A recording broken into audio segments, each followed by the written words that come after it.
پڑھیے صلی اللہ علیہ یا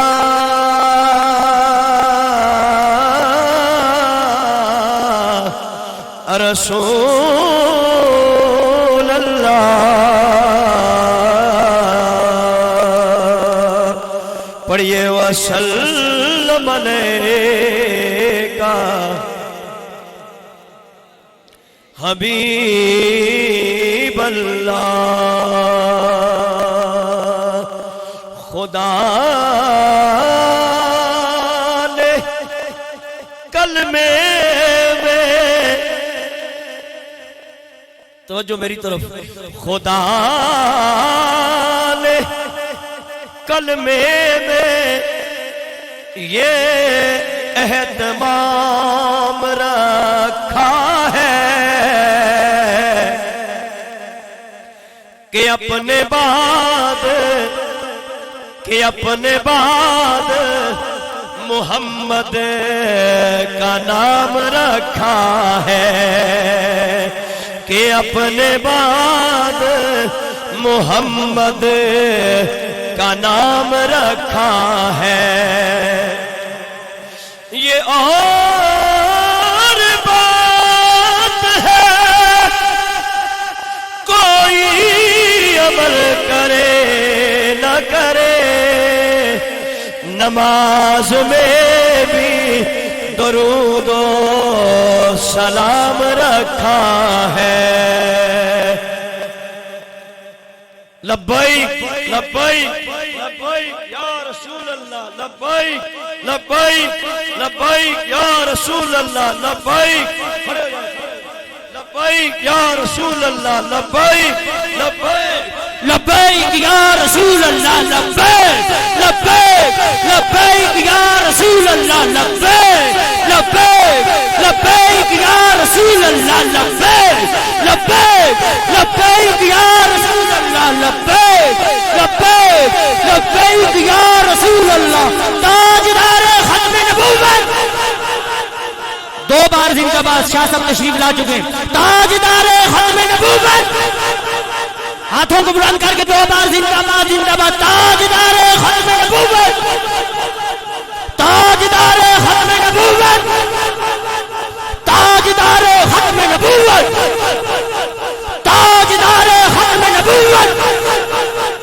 ہاتھوں کو بلند کر کے تاجدار ختم نبوت تاجدار ختم نبوت تاجدار ختم نبوت تاجدار ختم نبوت تشریف رکھیں ماشاءاللہ ہماری محفل کی رونق بنے شمشیر اعلی حضرت مناظر اسلام قائد اہل سنت حضرت علامہ مولانا پیر سید مظفر حسین شاہ صاحب دامت برکاتہم العالیہ میں تمام محفل کی جانب سے قبلہ شاہ صاحب کو ہزارے کی دھرتی پر تشریف لانے پر خوش آمدید کہتے ہیں اب انشاءاللہ شاہ صاحب کو دعوت خطاب دینے کے لیے میں دعوت دوں گا حضرت علامہ مولانا رب نواز علوی صاحب وہ اپنے مخصوص انداز میں قبلہ شاہ صاحب کو دعوت خطاب دیں بسم اللہ الرحمن الرحیم صلی اللہ علیہ نبی الامی صلی اللہ علیہ یا رسول اللہ قوت عشق سے ہر پست کو بالا کر دے طہر میں اسم محمد سے اجالا کر دے انتہائی خوشی محسوس ہو رہی ہے اتنی فرحت ہے کہ مجھے الفاظ نہیں ملتے کہ میں کس طرح اظہار کروں ایک پاک نبی صلی اللہ علیہ وسلم کے خاندان کا عظیم شہزادہ مولا مرتضی علی شیر خدا کے نور نظر سیدہ فاطمہ زہرا کی لخت جگر صحیح معنوں میں آل بیت اطہار اصحاب رسول کی عظمت کا جھنڈا بلند کرنے والے ناموس رسالت و ختم نبوت پر پہرا دینے والے آل سنت کی انتہائی جانباز انتہائی نڈر بے باک قیادت حضرت علامہ اقبال کے شعر کا مصداق کہ آئین جوان مردہ حق گوئی و بے باکی اللہ کے شعروں کو آتی نہیں روباہی. ہم نے اس شعر آل سنت کی آواز رزم و بزم میں گونجتی ہوئی سنی ہے. وہ اپنے ہوں یا بیگانے ہوں، مسجد کا ممبر و محراب ہو یا international media TV channel ہو، ہم نے حق کی آواز شیروں جیسی گرجدار آواز میں جس شخصیت کی ہمیشہ ہر پلیٹ فارم پہ سنی ہے اور باطل کو ہمیشہ آنکھوں میں آنکھیں ڈال کے للکارتے ہوئے ہم نے دیکھا ہے. وہ صحیح معنوں میں شیر اسلام، حجت الاسلام، غضنفر اہل سنت، زیغم اسلام، متکلم اسلام، ترجمان اہل سنت، امین فکر رضا، ترجمانوں پاسبانوں آرسلہ کے رضا. میں شاہ صاحب کو قبلہ سید مظفر حسین شاہ صاحب کو سرزمین ہزارہ میں ان سنگلاخ پہاڑوں کے درمیان میں آنے پر خوش آمدید کہتا ہوں. حضرت نے شفقت فرمائی، انتہائی مصروفیات ہے اور حضرت آل سنت کے عظیم قائد ہیں.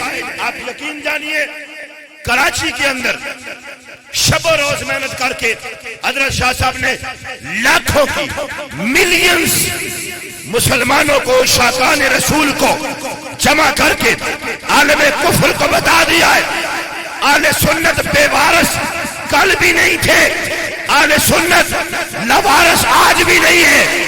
ایسی قیادتیں اللہ نے آل سنت کو عطا فرمائی ہے اور بتا دیا ہے پاکستان کی دھرتی پہ رسول اللہ کے گستاخوں کے لیے، رسول پاک کی اہل بیت کے گستاخوں کے لیے، رسول پاک کے اصحابہ کرام کے گستاخوں کے لیے کل بھی کوئی گنجائش نہیں تھی، آج بھی کوئی گنجائش نہیں ہے.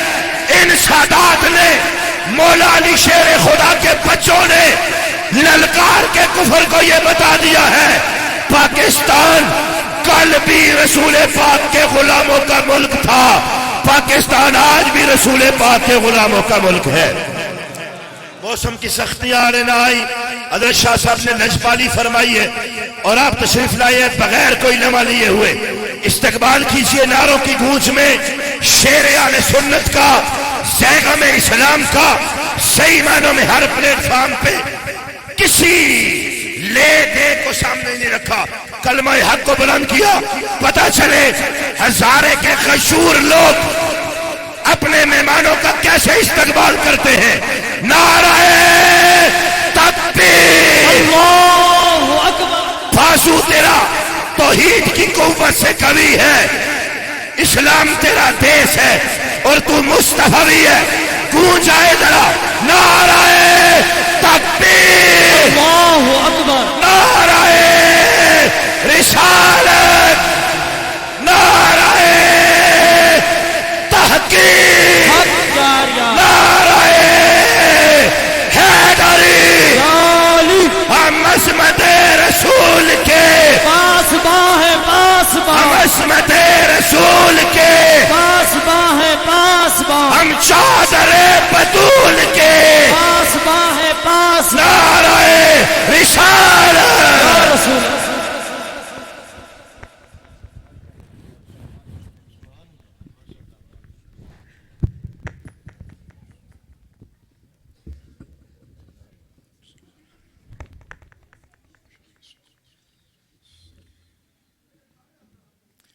السلام علیکم ورحمۃ اللہ وبرکاتہ. رب اشرح لی صدری ویسر لی امری واحلل عقدۃ من لسانی یفقهوا قولی. الحمد للہ المبدئ المعید الغنی الحمید ذی العفو الواسع والعقاب الشدید. من ہداہ فہو سعید السدید ومن اضلہ فہو البعید الترید. یعلم ما ظہر وما بطن وما خفی وما علنا. والصلاة والسلام على اشرف الانبیاء خاتم النبیین سید المرسلین شفیع المذنبین سید الاولین والآخرین سیدنا وحبیبنا نبینا وکریمنا ومولانا محمد صلی اللہ علیہ وسلم عبدہ ورسولہ بالہدى ودین الحق ارسلہ. اما بعد فاعوذ باللہ من الشیطان الرجیم. بسم اللہ الرحمن الرحیم. یا ایھا الذین آمنوا لا تقدموا بین یدی اللہ ورسولہ واتقوا اللہ ان اللہ سمیع علیم آمنت باللہ صدق اللہ العظیم ببرکۃ ان اللہ ملائکۃ یصلون علی النبی یا ایھا الذین آمنوا صلوا علیہ وسلموا تسلیما اللہم صلی علی سیدنا وحبیبنا نبینا وکریمنا ومولانا محمد طب القلوب دوائها وعافیة الابدان وشفائها ونور الابصار وضیائها وعلى آلہ وصحبہ وبارک وسلم صلاة وسلام علیک یا سیدی یا رسول اللہ کلہم من رسول اللہ ملتمس غرفا من البحر ورشفا من الدیم منزہ عن شریک فی محاسنہ فجوہر الحسن فیہ غیر منقسم فانسب الى ذاتہ ما شئت من شرف فانسب الى قدرہ ما شئت من عظم ثم الرضا نبی بکر وعن عمر وعن علی وعن عثمان ذی الکرم مولا صلی وسلم دائما سرمدا علی حبیبک خیر الخلق کلہم۔ اللہ کی حمد و ثنا نبی محترم نبی معظم باعث تخلیق ارض و سما صلی اللہ علیہ وآلہ آلہ وصحبہ وبارک وسلم کی بارگاہ مقدسہ میں انتہائی محبت و عقیدت کے ساتھ درود و سلام پیش کرنے کے بعد تمام تعریف اللہ وحدہ لا شریک کے لیے ہے۔ آپ کے اس علاقے میں جشن عید میلاد النبی صلی اللہ علیہ وسلم اور تحفظ ناموس رسالت کے مقدس عنوان سے اس بزم کے انعقاد پر میں جناب محترم قیصر اویسی صاحب اور ان کی پوری جماعت اور پوری ٹیم اور اہل محلہ اور اس مسجد شریف کے نمازی اور تمام عشاقان مصطفیٰ کریم صلی اللہ علیہ وسلم کو صمیم قلب سے مبارکباد پیش کرتا ہوں۔ میرے دوستو بزرگوں، ان جلسوں کا مقصد کیا ہوتا ہے؟ جو یہ میلاد شریف کا جلسہ منعقد کرتے ہیں جگہ جگہ پر، اس کا مقصد کیا ہوتا ہے؟ اس کا مقصد ہوتا ہے ہماری ذہنی تربیت اور ہمارے ایمان کی تربیت، اور یہ جلسے اصل میں موٹیویشنل ہیں، یہ ہمیں تیار کرتے ہیں اپنے اس نظریے کے لیے جس نظریے کا پابند اللہ رب العالمین نے ہمیں کیا ہے، اور وہ ہے وفاداری رسول صلی اللہ علیہ وسلم، محبت رسول صلی اللہ علیہ وسلم۔ اس لیے کہ دیکھیے میرے دوستو بزرگوں، ہر مسلمان اس بات کو اچھی طرح سے جانتا ہے کہ ہمارا کلمہ، ہماری نماز، ہماری جملہ عبادتیں اللہ کی بارگاہ میں حضور علیہ السلام کے تعلق اور آپ کی محبت پر رکھی ہوئی ہے۔ اور حدیث پاک کے اندر وہ بڑا مشہور جملہ جو جناب رسالت امام صلی اللہ علیہ وسلم نے ارشاد فرمایا کہ لا یؤمن احدکم حتی اکون احب الیہ من والدہ وولدہ والناس اجمعین، کہ لا یؤمن احدکم، تم میں وہ کوئی شخص اس وقت تک مومن نہیں ہو سکتا۔ دیکھیں یہ دنیا عارضی ہے اور ہم وقتی دورانیے میں آئے ہوئے ہیں، اور اصل مسلمان کا ٹھکانہ آخرت ہے، اور اس دنیا کے اندر سب سے قیمتی چیز جو ہے وہ ایمان ہے، اور ایمان کی بنیاد، اساس اور روح جو ہے وہ محبت رسول ہے۔ اس بات کو ہم تھوڑا تربیت کے انداز میں سمجھنا چاہیں گے۔ رسول کریم صلی اللہ علیہ وسلم کا یہ مشہور فرمان کہ لا یؤمن احدکم، تم میں وہ شخص، سنگل آدمی بھی اس وقت تک مسلمان نہیں ہو سکتا، حتی اکون احب الیہ، جب تک میں مصطفیٰ ہو جاؤں اس کے نزدیک سب سے زیادہ محبوب۔ وہ بندہ جب تک مسلمان نہیں ہو سکتا، چاہے وہ داڑھی رکھ لے، کلمہ پڑھ لے، نمازیں پڑھ لے، لیکن لا یؤمن احدکم حتی اکون احب الیہ، حتی اکون احب الیہ، جب تک میں مصطفیٰ اس کے نزدیک سب سے زیادہ محبوب نہ ہو جاؤں، پیارا نہ ہو جاؤں، من والدہ، اس کے باپ سے بھی زیادہ پیارا، وولدہ، اس کے بیٹے سے بھی زیادہ پیارا، اس کی اولاد سے بھی زیادہ پیارا، والناس اجمعین، اور جتنے رشتے جن کو قدر و محبت سے دیکھا جاتا ہے، ان تمام عزیز رشتوں سے زیادہ جب تک میں اس کے دل میں ایک مقام، حرمت اور بزرگی ان تمام سے زیادہ نہ پالوں، اس وقت تک وہ بندہ مومن نہیں ہو سکتا۔ یہ اصل ہماری زندگی کا منشور ہے جو واضح طور پر کر دیا گیا ہے۔ یعنی میں اور آپ اپنے آپ کو ذرا جانچیں کہ ہمارے دل کے اندر رسول کریم صلی اللہ علیہ وسلم کی محبت اور عقیدت کیا ہے۔ اگر کسی کے ذہن میں سوال ہو کہ ہم حضور سید عالم صلی اللہ علیہ وسلم کو اپنے دل میں اتنا مقام کیسے پیدا کریں اور لے کر آئیں، تو میں کہوں گا یہ میلاد کی محفلیں، یہ ختم نبوت کی محفلیں انسان کی طبیعت کو اس بات پر تیار کر دیتی ہے کہ ہر رشتے نیچے رہ جاتے ہیں اور مقام مصطفیٰ کی حرمت سب سے اوپر ہو جاتی ہے۔ تو یہ کوئی شور شرابہ، لڑائی جھگڑا اور ڈنڈے سوٹے کے جلسے نہیں ہوتے، یہ اپنے ایمان کی تربیت ہوتی ہے تاکہ ہم ایک ماحول کے اندر آ کر جناب رسول کریم صلی اللہ علیہ وسلم کی عظمت و شان کو سن کر، کیونکہ ہم جس کی عظمت کو سنتے ہیں تو ہمارا دل اسی کا گرویدہ ہو جاتا ہے۔ ہم جس کی شان و عظمت کو جانتے ہیں تو نفسیاتی طور پر ہم اس سے محبت کرنے لگ جاتے ہیں۔ لہٰذا میلاد کے جلسوں کا مقصد یہ ہے کہ جب ہم یہاں سے اٹھ کر جائیں تو ہمارا ذہن ایمان میں اور عقیدے میں اتنا پختہ ہو چکا ہو کہ ہر ایک کا دل یہ گواہی دے رہا ہو کہ اب میری نگاہوں میں جچتا نہیں کوئی، کہ اب میری نگاہوں میں جچتا نہیں کوئی۔ بھائی سن لو، جیسے ہمارے آقا ایسا نہیں کوئی۔ تو میرے دوستو بزرگوں، اسی لیے میلاد شریف کے اندر اس عنوان سے سرکار دو عالم صلی اللہ علیہ وسلم کے خاندان کا مقام پڑھا جاتا ہے، سرکار دو عالم صلی اللہ علیہ وسلم کے والدین کی عزت و حرمت کو پڑھا جاتا ہے، سرکار دو عالم صلی اللہ علیہ وسلم کی پیدائش اور آپ کے وہ معجزات جو کسی اور کو نہ ملے وہ پڑھے جاتے ہیں، تاکہ وہ قدر و شان کو دیکھنے کے بعد اور سننے کے بعد انسان کے ذہن میں اور اس کے دل میں یہ سطح خود بخود بلند ہونا شروع ہو جاتی ہے کہ جیسے میرے آقا ایسا نہیں کوئی۔ یہ وہ بنیادی عقیدہ ہے کہ جب بندے کے اندر یہ لذت آتی ہے اور واقعتاً پھر وہ ہر رشتے سے زیادہ نبی پاک صلی اللہ علیہ وسلم کی عزت اور حرمت کو پہچان لیتا ہے تو اس وقت وہ کامل مومن ہو جاتا ہے۔ اور میرے دوستوں بزرگوں، اللہ یہی چاہتا ہے، اللہ رب العالمین اپنے بندوں کو اپنے مصطفیٰ کے لیے نظریاتی دیکھنا چاہتا ہے۔ قرآن کریم کی ایک نہیں متعدد آیات آپ پڑھیں، اللہ رب العالمین جس جل وعلا اپنے بندوں سے چاہتا یہ ہے کہ وہ ہر رشتے سے آگے رسول کے رشتے کو رکھیں، ہر قانون سے آگے رسول اللہ کی بولی کو رکھیں، ہر رابطے اور ناطے کے آگے رسول اللہ کی حیثیت کو رکھیں۔ یعنی اللہ رب العالمین اپنے بندوں میں یہ کمال دیکھنا چاہتا ہے جس کو سورہ حجرات کی ابتدائی آیت میں ذکر کیا گیا کہ یا ایھا الذین آمنوا لا تقدموا، اے ایمان والو آگے نہ کرنا، سبقت نہ لے جانا، مقدم نہ ہو جانا، کراس نہ ہو جانا، تجاوز نہ کر جانا، بین یدی اللہ ورسولہ، اللہ اس کے رسول کے سامنے آگے نہ چلے جانا، تجاوز نہ کر جانا۔ فرمایا واتقوا اللہ، اس کا لحاظ کرنا اور اللہ سے ڈرنا۔ یعنی کیا فرمایا کہ لا تقدموا بین یدی اللہ ورسولہ، کہ اللہ اس کے رسول سے مقدم نہیں ہونا، یعنی ایسی کوئی بات نہ لانا کہ اللہ رسول کی بات پیچھے رہ جائے اور تم اپنی بات آگے کرو، ایسے کسی قانون کو نہ ماننا کہ جو رسول اللہ صلی اللہ علیہ وسلم کی عظمت و شان کو پیچھے کرے اور گورے کے قانون کو آگے کر دے۔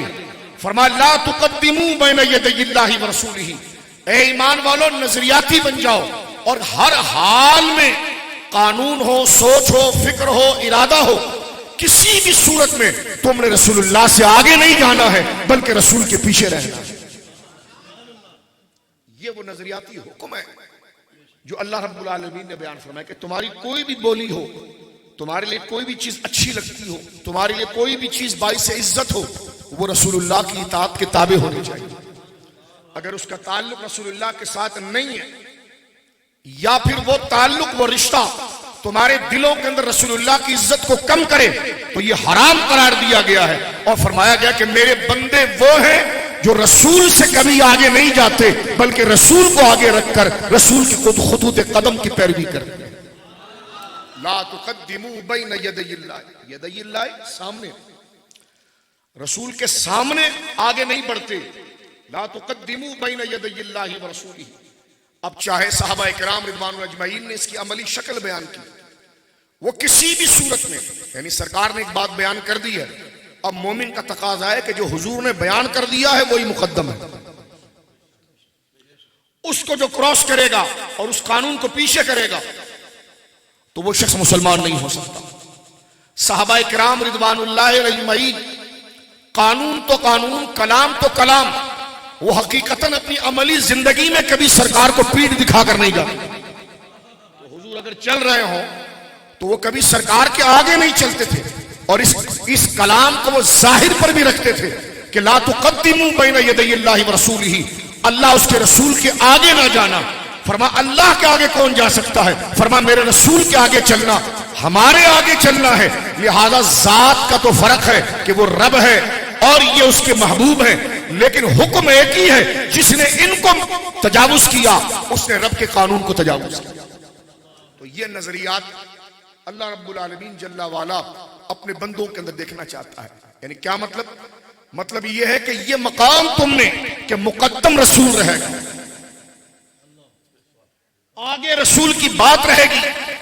یہ حق تم نے کسی کو نہیں دینا ہے، نہ یہ حق باپ کو دینا ہے، نہ کسی سیاسی لیڈر کو دینا ہے، نہ دنیاوی قانون کو دینا ہے. فرمایا یہ حق خاصہ مصطفیٰ کا ہے کہ مقدم ہر حال میں غلامی میں آقا صرف میرا محبوب رہے گا اور تم غلام رہو گے. اور آقا اور غلام کا مسئلہ کیا ہوتا ہے کہ وہ کہے تو بیٹھ جا، وہ کہے تو اڑ جا، وہ کہے تو مر جا، وہ کہے تو جی جا.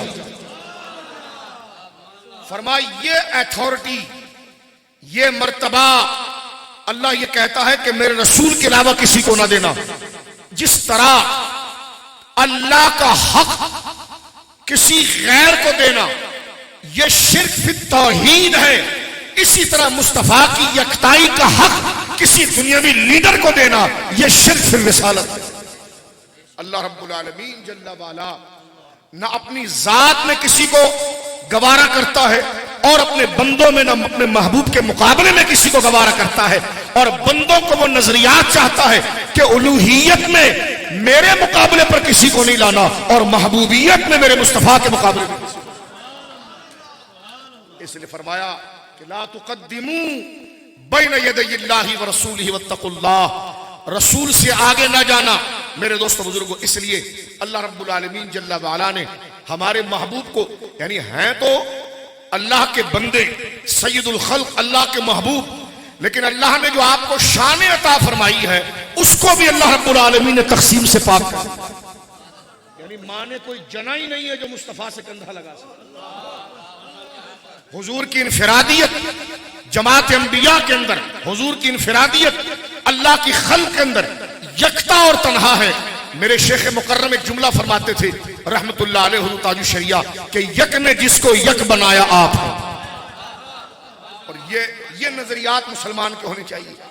یک نے جس کو یک بنایا آپ ہیں، یعنی وہ ایک جسے کسی نے نہیں بنایا، اس ایک کو جس کو کسی نے نہیں بنایا، اس نے جس کو بنایا ہے اس طرح دوسرا کوئی اور نہیں. مجھے ایک بندہ کہنے لگا اس میں شرک تو نہیں ہو گیا شاہ صاحب؟ میں نے کہا وہ کیا؟ کہنے لگے اللہ بھی ایک اور حضور بھی ایک، شرک نہیں ہو گیا؟ تو میں نے کہا تو نے شعر دوبارہ نہیں پڑھا، یک نے جس کو یک بنایا. میں نے کہا بنائے سے خود شرک ختم ہو گیا. وہ یک وہ ہے جسے بنایا نہیں گیا، اور یہ ایسے یک ہے جن کو خدا نے بنایا تو پھر دوسرا کوئی بنایا ہی نہیں. یک نے جس کو یک بنایا. تو لہذا امت کو اس نظریے پر اپنی بنیاد ایمان کی اس نظریے پر رکھنا چاہیے کہ جیسے میرے آقا ایسا نہیں. یہ حضور کی انفرادیت ہے، یہ حضور کی ذات کا خاصہ ہے. یہ بات میں کیوں کر رہا ہوں آپ کے سامنے؟ کیونکہ جب آپ کے ذہن اس حقیقت کو پالے کہ مصطفیٰ کا رتبہ کسی کو نہیں دیا جا سکتا، حضور جیسا کوئی نہیں ہو سکتا، یہی وہ بنیاد ہے جو آپ کے اندر وفاداری رسول کو پیدا کرے. اگر حضور صلی اللہ علیہ وسلم کی کمالات کے اندر کسی اور کو شریک اور شامل اگر ہم ماننا شروع کریں گے تو محبت تقسیم ہو جائے گی. وہ پختگی ارادے کی نہیں آئے گی جو اللہ رب العالمین جل وعلا یہاں پر بیان کر رہا ہے. کیا بات کی حضرت امام بوصیری علیہ رحمت نے، دیکھیں کتنی زبردست بات کی ہے کہ کائنات میں سب سے برگزیدہ طبقہ انبیاء کا ہے، سب سے شان والے انبیاء ہیں، لیکن حضور کو رسالت کا وہ غلبہ حاصل ہے کہ وہ کلہم من رسول اللہ ملتمس. قرآن و حدیث کا ترجمہ کرتے ہیں حضرت امام بوصیری کہ وہ کلہم من رسول اللہ ملتمس، کہ سارے رسول حضور کے آگے ایسے فریادی ہیں. یعنی رسول اور نبی یہ تو انسانیت میں سب سے اونچا شرف کا مقام ہے. تو فرمایا امام بوصیری علیہ رحمت نے بڑا جامع کلام فرمایا وہ کلہم من رسول اللہ ملتمس، سارے کے سارے رسول حضور کے آگے ایسے ملتمس ہیں. حضور کے آگے ایسی خیرات لینے والے ہیں، فرماتے ہیں کہ کلہم من رسول اللہ ملتمس غرفا من البحر، غرف کہتے ہیں چلو کو اور بحر کہتے ہیں سمندر کو. فرمایا حضور کی عطا اور حضور کا رتبہ، حضور کی بزرگی کا پھیلاوا ان کے سامنے ایسا ہے کہ جو کائنات میں سب سے افضل جماعت ہے رسول، وہ جب حضور کے سامنے ہوتے ہیں تو پھر وہ ایسے ہوتے ہیں جیسے سمندر کے سامنے چلو ہوتا ہے. اور رشفن من الدیم، ابھی باہر بارش ہو رہی ہے، رشف کہتے ہیں قطرے کو اور دیم کہتے ہیں ایسی بارش جو کبھی ختم نہ ہوتی. فرمایا کہ ساری خدائی بشمول ہر رسول کے وہ آمنہ کے لال کے سامنے یوں ہے جیسے نہ ختم ہونے والی بارش کے سامنے قطرہ ہوتا. یہ ہے وہ انفرادیت، یہ ہے وہ یکتائی جناب رسول مکرم صلی اللہ علیہ وسلم کی جو اللہ رب العالمین جل وعلا نے رکھی. فرمایا لا تقدموا بین یدی اللہ ورسولہ. کیا کہا جا رہا ہے؟ فرمایا مومنو تم نظریاتی بن جاؤ میرے رسول کی کہ جو رتبہ میرے رسول کا ہے وہ درجہ کسی اور کو نہیں دیا جائے گا. جو ان کی زبان کی حرمت ہے ایسی حرمت کسی اور کی زبان کی نہیں ہوگی. دین ہماؤست وہی ہے، ان کا درجہ کسی کو نہیں دیا جا سکتا. جو بات وہ کر دے وہی فیصلہ آخر ہوگا، اسی کو لے کر چلنا پڑے گا. یہ درجہ کسی پیر، مولوی، لیڈر، سیاستدان کو نہیں دیا جا سکتا، کیونکہ جس کی زبان سے مستقل مطاع اور جس کی اطاعت واجب ہے وہ صرف رسول اللہ کی ذات. اس لیے ہمارے وہاں ایک نعرہ لگتا ہے میرے بھائیوں کہ غلام ہے رسول کے غلام ہے. یہ کیوں نعرہ لگتا ہے؟ اس کا مطلب یہ ہے کہ غلام اس کو کہتے ہیں جو اپنے آقا کے حکم پر بیٹھ جائے اور اٹھ جائے. تو ہم کسی سیاسی لیڈر کے ساتھ جڑ سکتے ہیں، کسی دنیاوی بندے کے ساتھ جڑ سکتے ہیں، بری بات نہیں ہے، لیکن ہم اس کے غلام نہیں ہیں. غلام ہم رسول کے. غلام کا مطلب یہ ہوتا ہے کہ اس کی اپنی کوئی مرضی نہیں ہوتی، مرضی اس کے آقا کی ہوتی ہے. لہذا میں اور آپ اپنا یہ ذہن بنا لیں کہ سیاسی لیڈر ہوں یا سماجی لیڈر ہوں، ہم ان کے کارکن تو ہو سکتے ہیں، غلام نہیں ہو سکتے. غلام صرف ہم رسول کے ہیں، اور غلام کا معنی یہ ہے کہ جس کی ہاں میں ہاں کی جائے اور جس کی نہ میں نہ کی. وہ صرف اللہ کے رسول کا مقام ہے صلی اللہ علیہ وسلم. یہ درجہ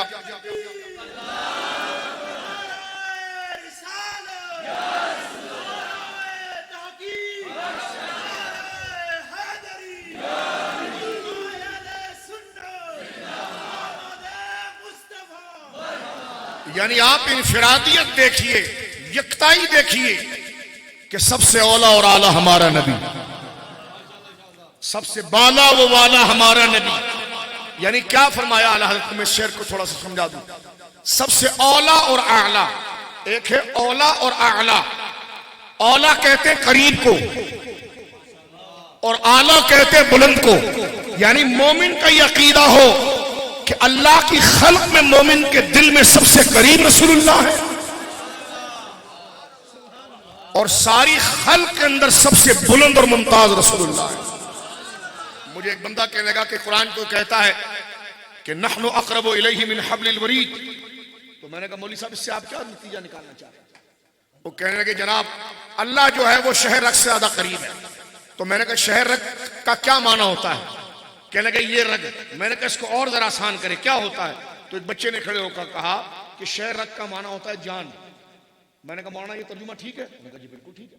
شہر رگ کا کیا معنی ہوتا ہے؟ یعنی نحن اقرب الیہ من حبل الورید. یعنی اللہ یہ فرما رہا ہے کہ میرے بندو میں تمہاری جانوں سے بھی زیادہ قریب ہوں. تو میں نے کہا سورہ احزاب میں آپ آ جائیں. اللہ فرما رہا ہے کہ النبی اولی بالمؤمنین من انفسہم. میں نے کہا ایک طرف اس آیت کریمہ کو آپ رکھیں کہ نحن اقرب الیہ من حبل الورید کہ میں بندوں کی جانوں سے زیادہ قریب, اور ادھر مصطفیٰ کے فرمایا النبی اولا, اولا بمعنی اقربی ہے نا, النبی اولا بالمؤمنین من انفسہم کہ میرا مصطفیٰ مومنوں کی جانوں سے زیادہ قریب, یعنی رب بھی جان سے قریب, مصطفیٰ بھی قریب. فرق یہ ہے اللہ نے فرمایا میں ہر بندے کی جان سے قریب ہوں, لیکن جسے ایمان دیتا ہوں وہ ایمان والا وہ ہوتا ہے جو مصطفیٰ کو جانوں سے قریب ہے. نعرہ تکبیر, نعرہ رسالت, نعرہ تحقیق، نعرہ حیدری. وہ کہتے ہیں جی اس کو پکارو نا جو شہر اقصی قریب ہے. تو میں نے کہا اسی کو تو پکارے یا رسول اللہ، وہی تو شہر اقصی قریب ہے، کیونکہ یہ بھی تو قرآن ہی ہے نا. لیکن اللہ نے دیکھیے جب یہ فرمایا کہ نحن اقرب من حبل الورید، یہ معنی عام کیا، لیکن جب مصطفیٰ کے قرب کی بات آئی تو اہل ایمان کے ساتھ خاص کیا. فرمایا کہ ہم باعتبار الوہیت کے ہر بندے کے قریب ہیں، لیکن جس کو جنت میں ڈالتے ہیں تو اس کو مصطفیٰ کے قریب کر دیتے ہیں. فرمایا جس کے دل میں مصطفیٰ قریب آئے وہی جنت میں جائے گا. فرمایا ہم تو رب ہیں، ہر ایک کی شہر رکھ زیادہ قریب، لیکن جس کو بخشنا چاہتے ہیں اس کے قریب مصطفیٰ کو کر دیتے ہیں. تو فرمایا النبی اولا بالمؤمنین من انفسہم، یہ ہے وہ یکتائی، یہ ہے وہ انتخاب ذات مصطفیٰ. اب آپ ذرا اس پر غور کریں کہ یا لا تقدموا بین یدی اللہ ورسولہ، اے ایمان والو نبی کو کراس نہیں کرنا ہے، ان کی بات کو کراس نہیں کرنا. نبی کہے ہاں تو تو ترجمہ کرے نہ، نبی کہے یہ تو تو ترجمہ کرے وہ نہ، جو میرا محبوب کہہ دے. اب آپ دیکھیں اس آیت کے شان نزول میں ایک جملہ یہ کہا جاتا ہے کہ مدینہ منورہ میں ایک صحابی رسول کو کے شاگرد ہیں، صحابہ حضور کے شاگرد ہیں، کبھی کوئی ایسا مسئلہ ہوتا ہے تو پھر جو ان کے علم میں نہیں ہوتا اگر وہ کر جاتے ہیں تو رسول کریم صلی اللہ علیہ وسلم پھر ان بطور استاد کے ان کی تعلیم دے دیتے ہیں، بطور استاد کے تعلیم دے دیتے ہیں، تعلیم ارشاد فرما دیتے ہیں، تو وہ ان کی اصلاح ہو جاتی ہے. تو لہذا اب یہ کہنا کہ جی دیکھیے صحابہ سے بھی خطائیں ہو گئی اور اصلاح کی گئی، تو میں نے کہا ان کا رتبہ بھی تو دیکھ کہ ان کی اصلاح پھر رسول اللہ براہ راست کرتا، قرآن براہ راست کرتا، اور تو ایسا گمراہ ہے کہ تیری اصلاح تو ہو ہی نہیں سکتی. لیکن حضرات صحابہ وہ ہیں کہ بتقاض بشری اور شاگردگی کے اگر کوئی ایسا کام کر جائیں تو ان کی عزت اتنی ہے کہ براہ راست خدا ان کی ہدایت کا کام کرتا، نبی ان کی اصلاح کی بات کرتا. تو سرکار دو عالم صلی اللہ علیہ وسلم کے اب آپ دیکھیے یہ آیت کے شان نزول میں ایک بڑی پیاری بات لکھی گئی ہے. حضرت برہ بن عازب کے ماموں ہیں، انہوں نے حضور سے پہلے قربانی کر لی تھی. قربانی انہوں نے، آپ نے اکثر یہ واقعہ بزرگوں سے سنا، تفسیر میں ہے کہ انہوں نے حضور سے پہلے قربانی کر لی.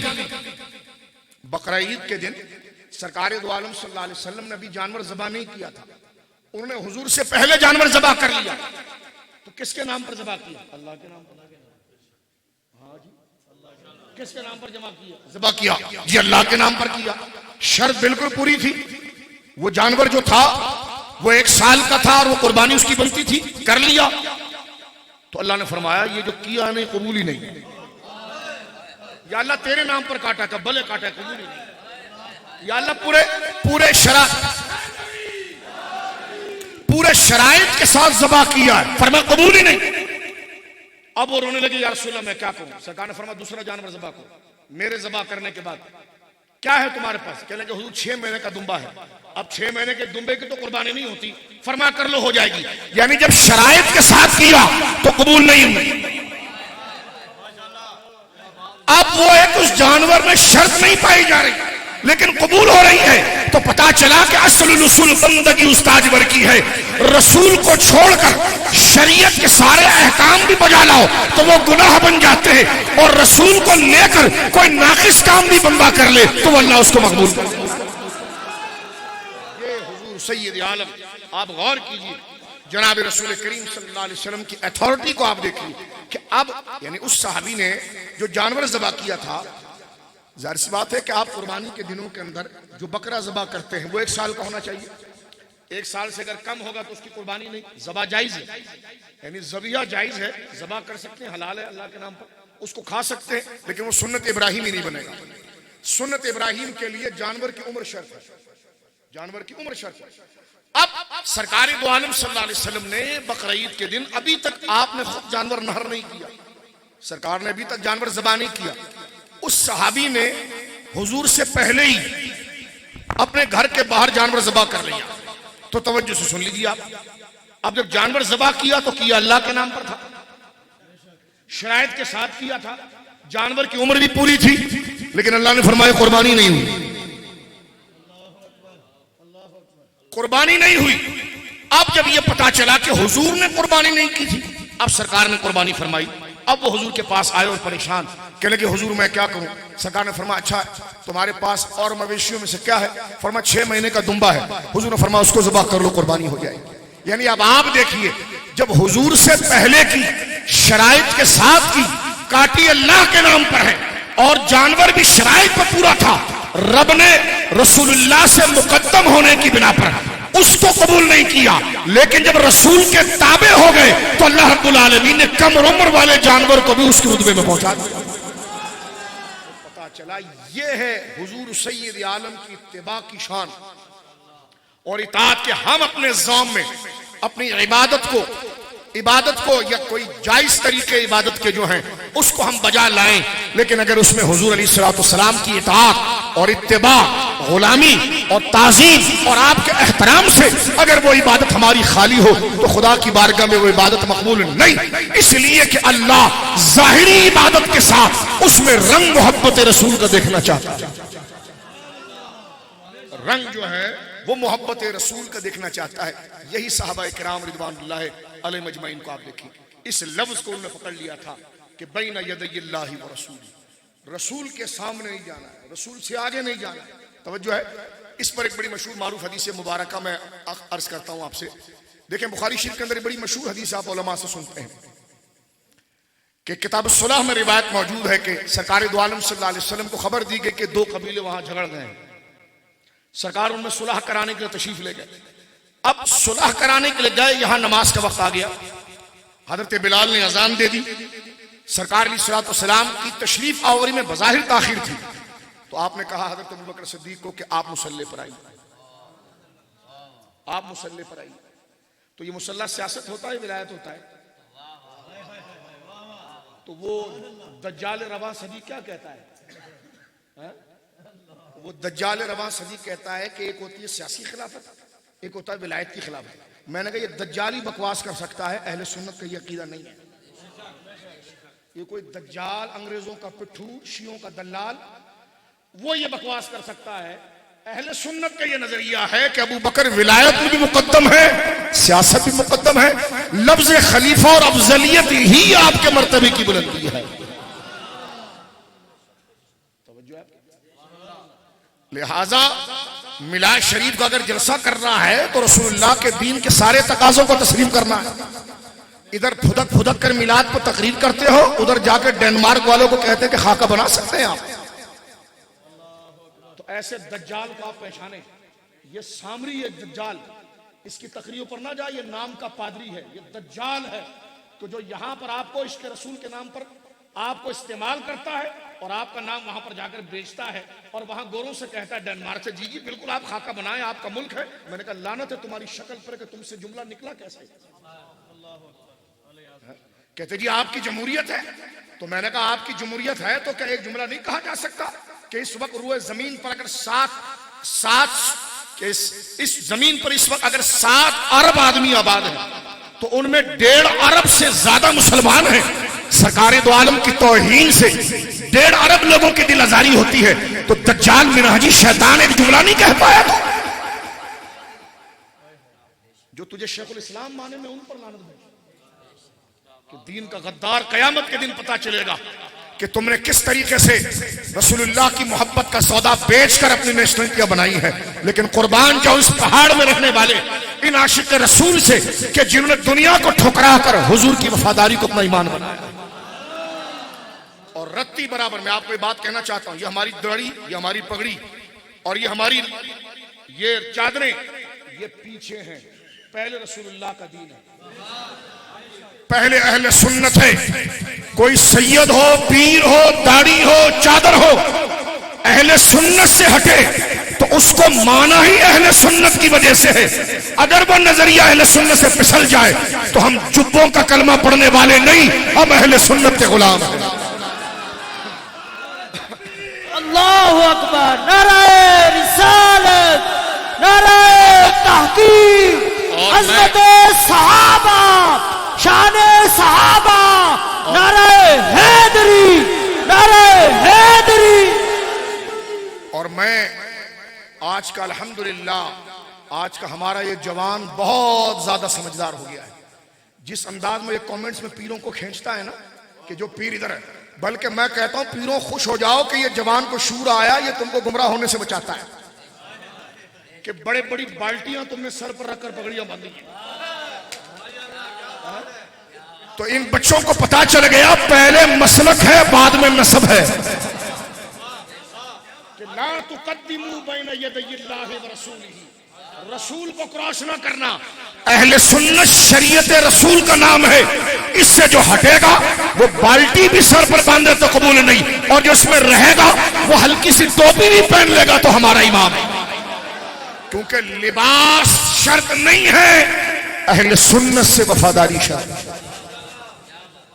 بالکل دو ٹوک انداز میں سن، یہ آپ کیا تقریر کر رہے ہیں؟ میں نے کہا آپ سنی نہیں ہے، چلے گا نہیں، میں نے کہا آگے جاؤ، ہم تو سنیوں سے بات کر رہے ہیں، تمہارے خلاف تھوڑی تقریر کر رہے ہیں، ہم تو سنیوں سے بات کر رہے ہیں۔ اور سنیت کا یہ نظریہ ہے کہ لا تقدموا بین یدی، یہ سن لو میرے بچوں، اہل سنت کے نظریے کو آپ کا امام، آپ کا پیر، آپ کا سید صاحب، آپ کا صدیقی صاحب، کوئی بھی بزرگ ہو، وہ شریعت اور اہل سنت کے نیچے ہے، اگر اس کو کراس کرے گا تو اس کو آپ چھوڑو، تو نہیں اور نہیں اور نہیں اور اگر آپ کی گاڑی کا ڈرائیور اگر آپ کو منزل تک نہ پہنچا سکے تو آپ گاڑی میں بیٹھے رہو گے یا گاڑی بدلو گے؟ ڈرائیور اگر نہیں چلا سکتا تو ڈرائیور گاڑی بدلو گے کہ بھائی دوسرے ڈرائیور کو پکڑ لو۔